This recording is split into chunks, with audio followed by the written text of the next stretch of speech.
This is a full stop. It's an ending. It's the final nail in fun's coffin. It marks the end of a little bit of independence that drivers all over the world love and often fight fiercely to protect. It's not the car itself, the 911 GT3. There's a new one of those, but it's Gearbox. It's the last manual GT3 we'll probably ever have. Porsche unveiled a new Type 991 911 GT3 at the 2013 Geneva Motor Show. It's faster, more capable, in every way better than this, the previous generation 997 GT3. But crucially, it won't be available with a manual gearbox, and that's a shame.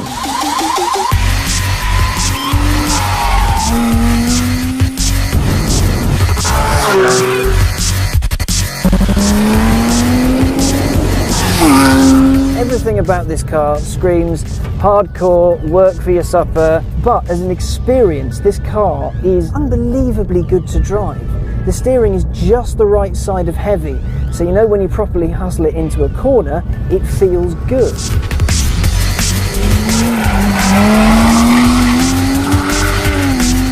But the big clincher here is the gearbox. These 6 little ratios sat right down here.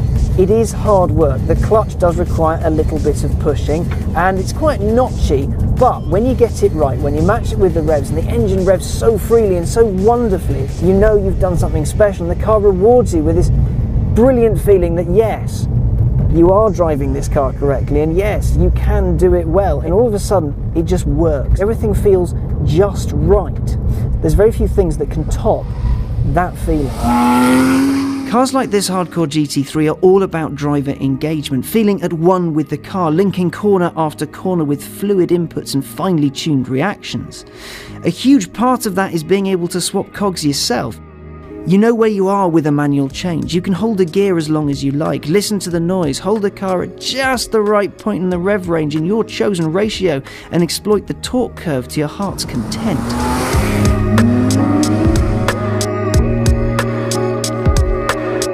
Sadly, humans are quite stupid.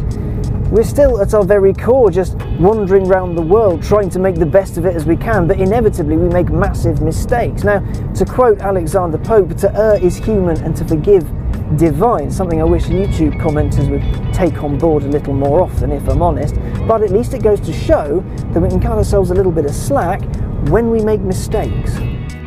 Like changing gear mid-corner, staying in them for too long, burning out clutches, doing silly things to impress people who often don't care, etc.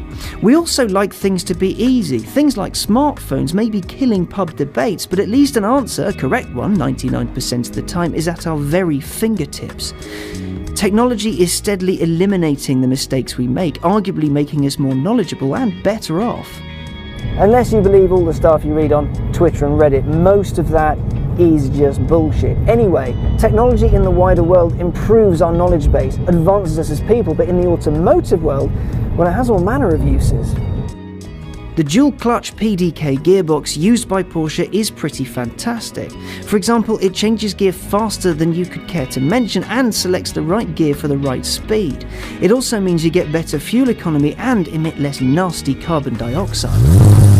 The basic 911, the Carrera, with a manual gearbox emits 212 grams per kilometre of carbon dioxide.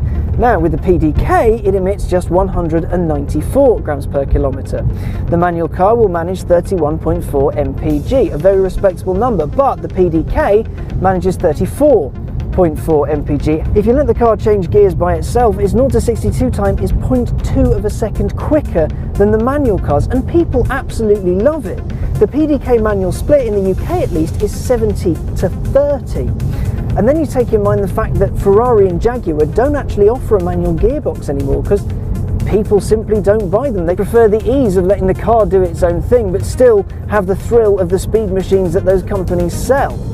And if people aren't buying them, then there's no business case for them. If there's no business case for a manual, then, well, why bother? And the PDK gearbox works fantastically in the 911. It's smooth, easy to use, and all round lovely. In its various modes, it can transform the car from an effortless cruiser to a dribbling speed machine. It even lets you perform perfect launches time after time. Porsche knows the PDK gearbox works incredibly well, so now it is the only way you can change gear in the new 991 GT3, meaning that this one is the last GT3 that will offer a full driver experience, full engagement. For want of a better phrase, well, it's the last analog GT3 we'll probably ever get. So this is the last GT3 that features mental power and full driver involvement. It has everything a driver's car could possibly need, and it just feels right.